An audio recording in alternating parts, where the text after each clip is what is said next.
மனிதனால் கூடாதது தேவனால் கூடும்.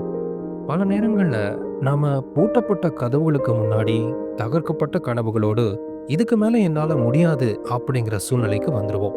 நாம எடுத்த முயற்சியின் விளிம்புக்கு வந்திருப்போம்.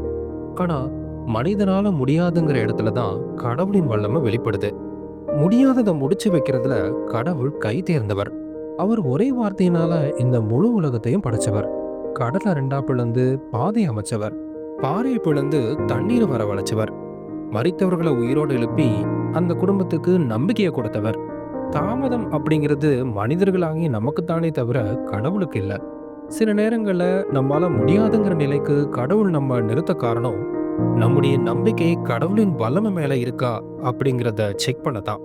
நாம நமக்கு முன்னால் இருக்கிற மலையை பார்க்கிறோமா, அல்லது மலையை பெயர்க்கிறவரை பார்க்கிறோமா? நம்ம பலவீனத்தை பார்க்கிறோமா, அல்லது நம்மளை பலப்படுத்துகிறவரை பார்க்கிறோமா? நம்முடைய இயலாமை தான் கடவுள் செயல்படுறதுக்கான சரியான வாய்ப்பு. நம்முடைய பலத்தினால முடியாதத அவருடைய நேரத்துல அவருடைய மகிமை வெளிப்படுற விதமா செஞ்சு முடிப்பாரு. நம்முடைய வேலை கடவுளை நம்பி நம்முடைய அடுத்த அடியை எடுத்து வைக்கிறது தான். மறந்துடாதீங்க, கடவுளின் பார்வையில எந்த ஜெபமும் சிறியதும் அல்ல, எந்த பிரச்சனையும் பெரியதும் அல்ல, எந்த சவால்களும் மேற்கொள்ள கடினமானதும் அல்ல. மனிதனால் கூடாதது தேவனால் கூடும்.